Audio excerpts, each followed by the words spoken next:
Assalamualaikum warahmatullahi wabarakatuh. Waalaikumsalam warahmatullahi wabarakatuh. Bismillahirrahmanirrahim. Alhamdulillahi rabbil alamin. Wassalatu wassalamu ala ashrafil anbiya'i wal mursalin, Sayyidina wa maulana Muhammadin wa ala alihi wa ashabihil mujahidin at-tahirin. Amma ba'du, subhanaka la ilma lana illa ma 'allamtana innaka antal alimul hakim. La hawla wa la quwwata illa billahil aliyyil azim. Saudara-saudara kaum muslimin, terutama adik-adik para remaja dan pemuda yang saya cintai, apabila seseorang akan membangun rumah, tentu saja dia akan mengadakan beberapa pilihan. Sejak dari memilih lokasi di mana rumah itu akan didirikan, sampai kepada menentukan bahan-bahan kualitas yang akan dipakainya, sampai kemudian kepada wujud dan bentuk rumah yang akan ditinggalinya. Demikianlah bahwa untuk membangun sebuah rumah yang hanya untuk menaungi kehidupan di dunia ini, kita mengadakan berbagai macam pilihan. Apalagi kalau kita akan membangun sebuah rumah tangga yang kita harapkan tidak hanya akan menaungi kehidupan di dunia ini, tidak hanya untuk kepentingan kita saja, tetapi juga untuk kepentingan anak cucu kita di belakang hari, termasuk sampai kepada hari akhirat nanti. Oleh karena itu, pada pertemuan kali ini, saya hanya ingin khusus berbicara kepada adik-adik remaja dan para pemuda, bagaimana sebaiknya memilih jodoh menurut ajaran agama Islam. Dalam Al-Quran, Allah subhanahu wa ta'ala menjelaskan, Zuyyina linnasi hubbus syahawati minan nisa, bahwa manusia apapun jenisnya, asal dia bernama manusia, dihiasi dengan perasaan cinta kepada perempuan. Jadi sejak dahulunya secara fitrah, laki-laki senang kepada perempuan, sebagaimana perempuan pun senang kepada laki-laki. Dihiasi rasa cinta ini dalam kehidupan manusia. Dan oleh karena adanya rasa cinta, berkembanglah segala macam persoalan. Sehingga seorang ahli cinta pernah berkata, cinta adalah 5 huruf yang membuat persoalan tidak akan pernah selesai. 5 huruf yang membuat persoalan tidak akan pernah selesai-selesai. Tetapi dalam kehidupan sehari-hari sering kita saksikan bahwa cinta ini bisa mendorong, memberikan motivasi yang baik, dan cinta ini pun bisa juga memberikan dorongan yang tidak baik. Oleh karenanya, apabila cinta itu ibarat setetes embun yang jatuh di bumi yang subur, akan tumbuhlah di atasnya aneka ragam bunga-bungaan yang harum semerbak, indah mewangi, sedap dipandang orang, menebarkan rasa aman, damai, sentosa, dan begitu selanjutnya. Tapi jika cinta itu jatuh di hati yang gersang dan tandus, tidak ada yang akan dapat tumbuh di sana selain sirih memanjat batu, kuning daunnya, lemah gagangnya. Maka cinta yang semacam itu tidak akan memberikan dorongan positif kepada seseorang di dalam kehidupannya. Maka lebih dahulu kita akan membicarakan cinta dalam artian yang positif ini, untuk nanti sampai kepada perempuan yang bagaimana yang harus kita cintai, atau laki-laki yang bagaimana yang harus dicintai oleh seorang perempuan. Saudara hadirin yang saya hormati, cinta dalam artian yang positif, pertama, dia selalu mendatangkan keindahan. Yang kedua, cinta itu memberikan energi atau semangat untuk berjuang. Dan yang ketiga, cinta itu selalu membawa resiko dalam bentuk pengorbanan. Maka cinta yang positif pertama melahirkan keindahan. Disinilah orang memerlukan filter atau saringan.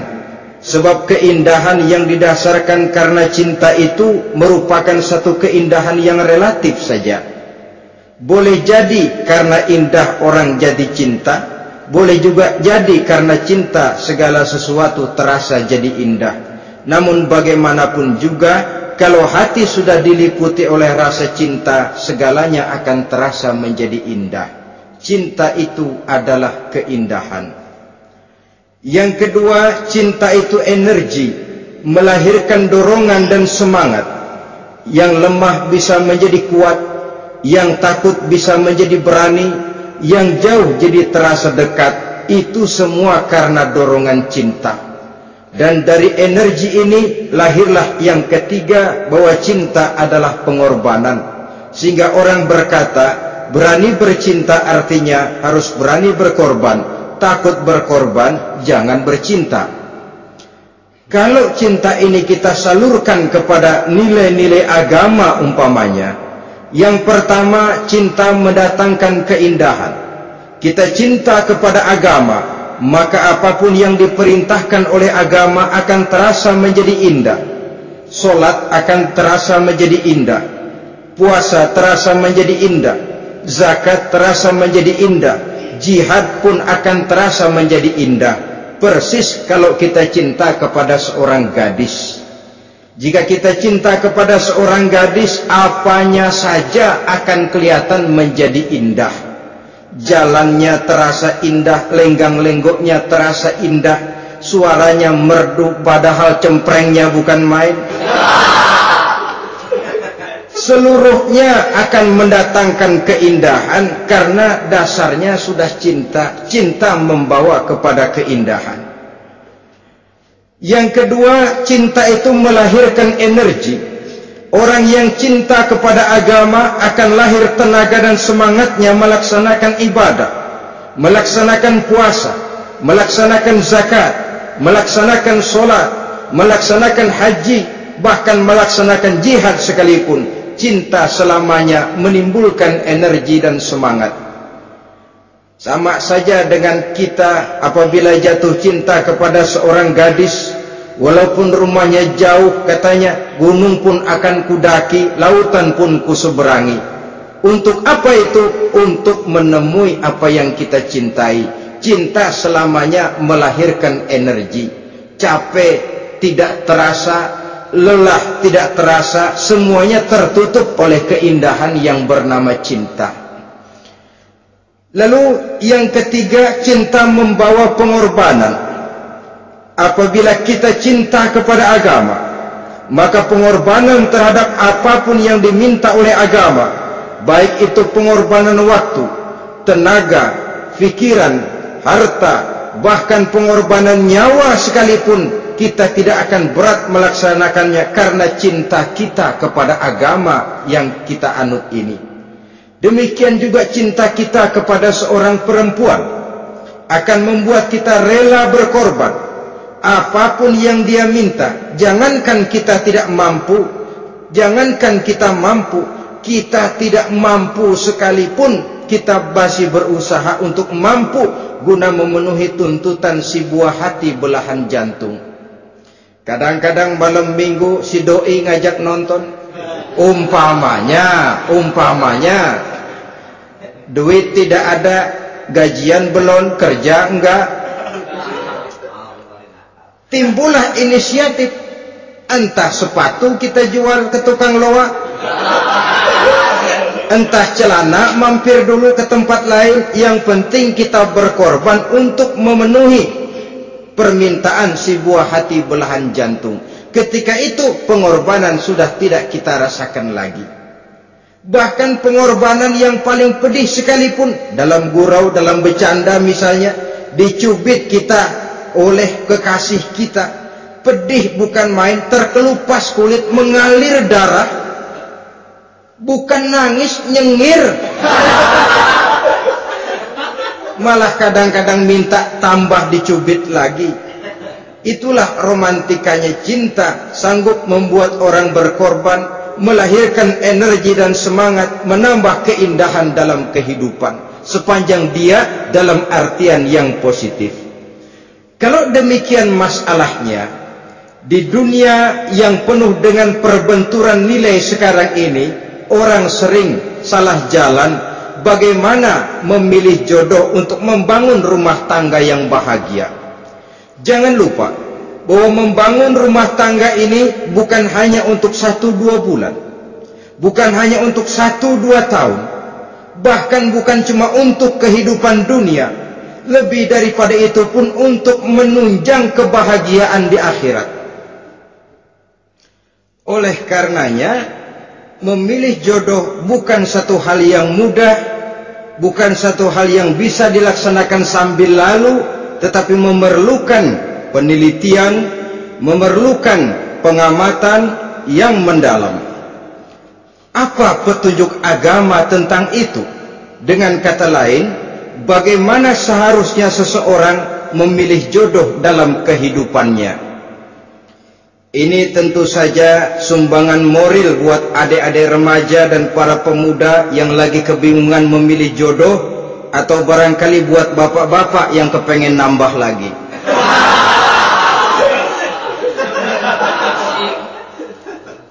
Mohon maaf kepada ibu-ibu, saya tidak menganjurkan, cuma ngajarin. Yang pertama, menurut Nabi, nikahilah perempuan itu karena rupanya, karena hartanya, karena keturunannya, dan karena agamanya. Ada 4 motif utama di sini. Pertama, memilih jodoh, lihatlah rupanya. Lagian siapa yang kepengen dapat jodoh rupanya nggak karu-karuan? Cari rupa yang cantik, indah, dan menawan. Namun jangan lupa, saya katakan di zaman di mana sering terjadi benturan nilai seperti sekarang ini, orang sulit untuk mendapatkan keaslian. Di mana teknologi sudah sedemikian canggih, di mana ilmu kedokteran sudah sedemikian maju, maka berbagai macam rupa bisa dibentuk dengan apa yang dinamakan operasi plastik misalnya. Yang pesek bisa dibikin mancung, kuping yang kelebaran bisa dibikin sedang, pipi yang kembung sebelah bisa dibikin rata, janggut yang tidak menarik bisa dibikin bak lebah bergantung katanya. Oleh karena itu, kalau pilihan hanya tertuju kepada rupa yang cantik saja semata-mata, kita sudah melakukan satu kesalahan yang sangat besar. Sebab apa? Diperingatkan oleh Nabi melalui hadis Ibnu Majah, Bazar dan Baihaqi dari Ibnu Umar. Janganlah kamu kawini seorang perempuan karena kecantikannya, sebab kecantikan boleh jadi akan mencelakakan. Jangan juga kamu kawini perempuan karena hartanya, sebab kekayaan biasanya akan mendatangkan kesombongan. Tetapi kawinilah karena agama dan akhlaknya, karena itulah yang akan membawa kepada kebahagiaan. Saudara-saudara kaum muslimin, terutama adik-adik remaja dan para pemuda, dikala usia puber, apalagi mata baru terbuka, awal balik namanya, remaja sering kehilangan filter. Pokoknya asal melihat rupa yang sudah lemot, denok, geboy,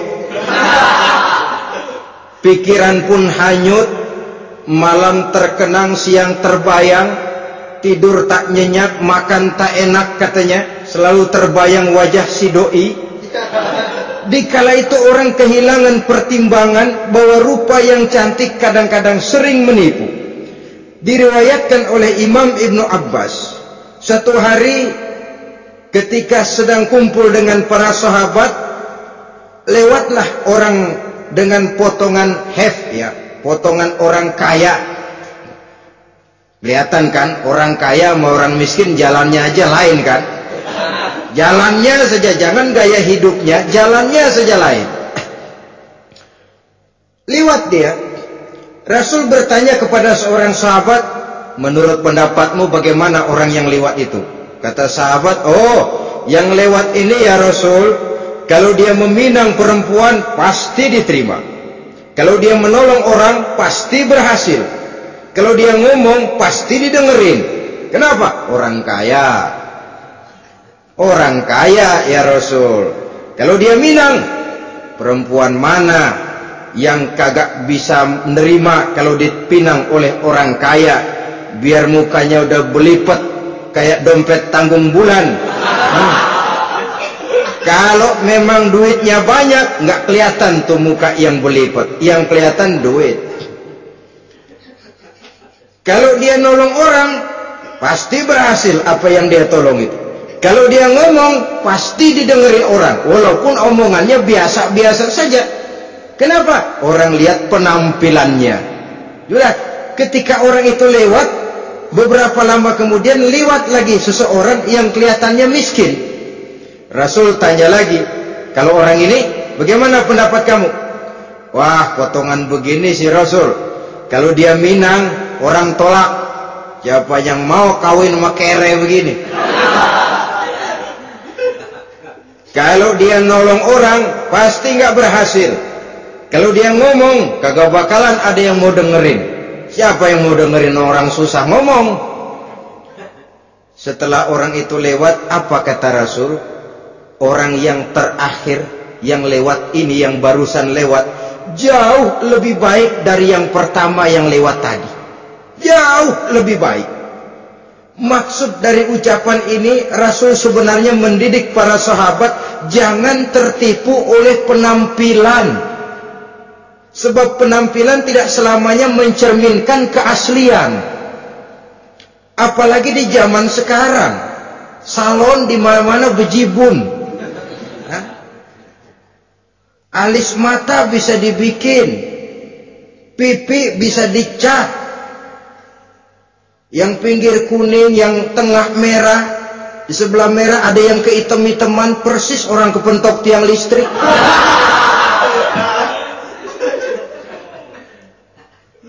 Kecantikan yang artifisial, kecantikan yang bukan alami. Karena itu silakan saja cari yang cantik, tapi jangan terpaku sampai di situ. Sebab kecantikan di samping dia mudah berubah oleh pergeseran masa dan pertukaran waktu, ternyata penampilan tidak selamanya mencerminkan keaslian. Lain hari seorang sahabat pernah mengadu, ya Rasul, ada apa? Inna imra'ati la turaddu yadul lamis. Ya Rasul, istri saya tidak pernah menolak tangan orang laki yang menjamahnya, mengajak salaman kepadanya. Apa jawab Rasul? Ceraiin aja. Tapi hati saya berat ya Rasul, saya cinta betul sama dia.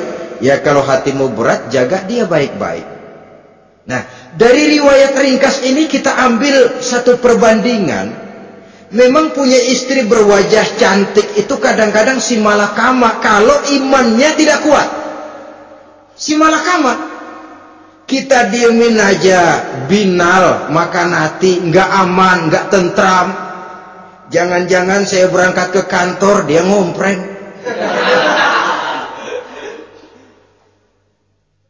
Buah si malakama, seperti orang tadi, ya Rasul. Istri saya kelihatannya, sebenarnya tidak negatif maksudnya ini, cuma bersalaman, tapi terlalu ngobrol. La turaddu yadul lamis, tidak pernah menolak orang yang ngajak salaman. Ya sekedar salaman. Tapi kan awalnya dari salaman. Kalau sudah salaman kan strom bisa ngederdet dari tangan situ. Kata Rasul sederhana saja. Ya kalau memang begitu ceraiin. Saya nggak kuat Rasul, saya cinta betul sama dia. Kalau kau tak kuat berpisah dengan dia, jagalah dia baik-baik. Ajar, didik, tanamkan rasa keagamaan di dalam hatinya. Saudara-saudara kaum muslimin, jadi rupa yang cantik tanpa didasari oleh nilai-nilai agama akan membuat seorang suami di rumah tangganya seperti si malakama. Seperti berhadapan dengan buah si malakama kalau tidak diiringi dengan nilai-nilai moral yang luhur dan bekal agama yang tangguh. akan pergi jauh dari rumah rasanya tidak aman, sedangkan di rumah saja siapa yang akan mencari nafkah? Dan begitu selanjutnya.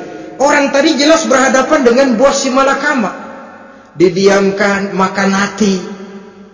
Sebab maaf, kalau seorang suami sudah tidak punya rasa cemburu terhadap istrinya, itu kan yang disebut dayus. Dan dayus itu jangankan masuk surga, bau surga saja dia tidak dapat. Tapi cemburu dalam artian bukan cemburu buta, cemburu dalam artian yang wajar. Dia cemburu, akan dikerasi takut kalau istrinya minta cerai, sedangkan dia cintanya sudah kadung medok bener. Si malakama jadinya. Nah, ini juga satu riwayat yang memberikan gambaran kepada kita. Pilihan, silakan cari rupa yang cantik saja, cari yang cantik.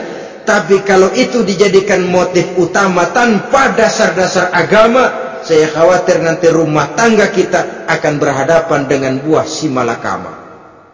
Jadi adik-adik remaja, usaha, ikhtiar, cari yang cantik, yang kira-kira nggak membosenin, supaya kita betah tinggal di rumah, supaya kita merasa ada tempat berbagi rasa, ada tempat kita bernaung.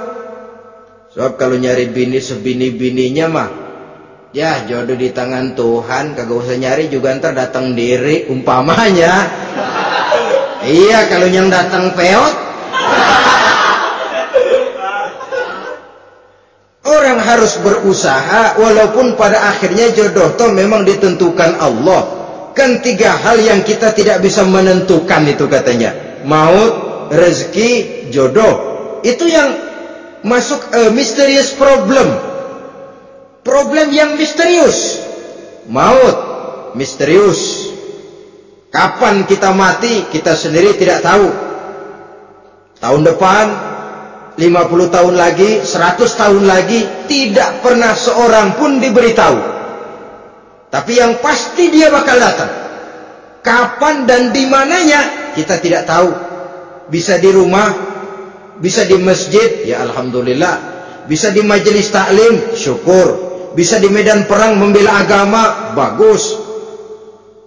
Pasti dia akan datang. Maut, mysterious problem. Sesuatu yang kita tidak tahu kapan datangnya. Rezeki, gitu juga. Sehingga orang sering bilang, rezeki katanya kayak bayangan. Kita uber-uber, dia lari. Kita diam, dia mah diam. Setengah mati kita uber-uber. Emang ukuran segitu, segitu aja. Begitu kita nggak ngapa-ngapain, datang yang bawain rezeki. Namanya rezeki itu mysterious problem.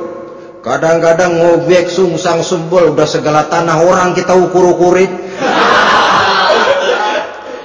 Udah segala ngomong sudah nggak ada yang loh, terus udah buta. Tapi memang bayangan, kalau belum rezeki ya belum. Kadang-kadang nyari kode sampai tidur di kuburan, belepotan tanah kuburan loh. Yang aneh lagi kadang-kadang orang gila ditanyain.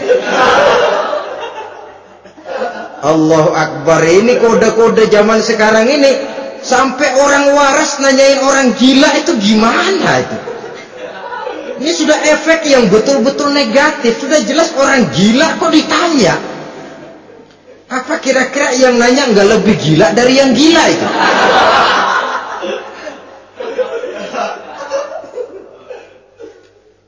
Saudara-saudara kaum muslimin, terutama adik-adik remaja dan para pemuda, jadi silakan saja cari rupa yang cantik, karena dia akan jadi tautan hati, buah hati belahan jantung, tempat kita berbagi rasa, tempat kita pulang dan tinggal di rumah tangga kita. Tapi hendaknya kecantikan rupa itu diiringi juga dengan kecantikan budi.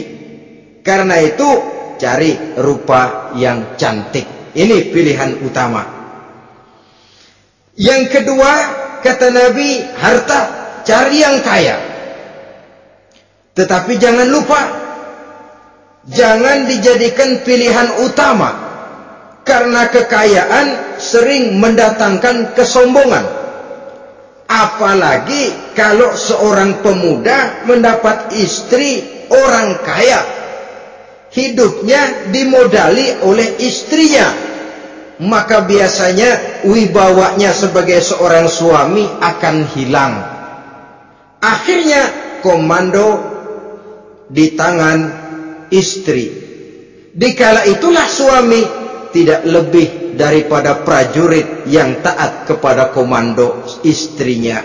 Padahal menurut konsep Quran, ar-rijalu qawwamuna 'alan nisa, laki-laki diciptakan sebagai pembimbing bagi perempuan.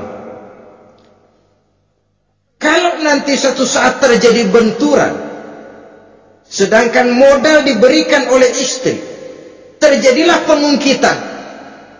Kata istrinya apa? Lu jangan bertingkah, lu kan kawin sama gue modal lu kolor doang.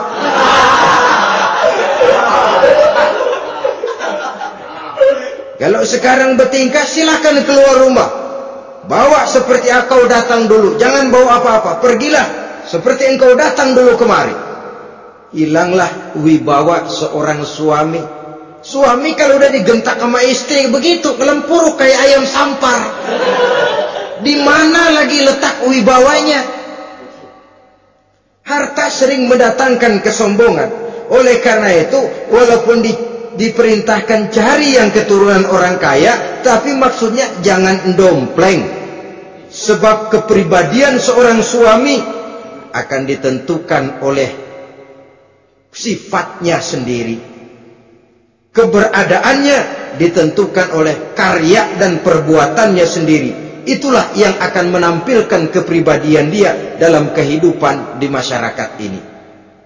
Saudara-saudara kaum muslimin, terutama adik-adik remaja dan para pemuda, kan kadang-kadang di zaman sekarang kan kelas-kelas gigolo, playboy ya, nyari tante-tante kesepian, mejeng-mejeng di pinggir-pinggir jalan dengan harapan apa? Ya barter lah, tukar tambah, nah, supaya dapat rokok, dibelikan pakaian, motor dan sebagainya. Tapi yang jelas hilang harga diri sebagai laki-laki, dan itu yang paling mahal. Kalau seorang laki-laki sudah kehilangan harga diri, apalagi yang bisa dibanggakan dalam kehidupan ini?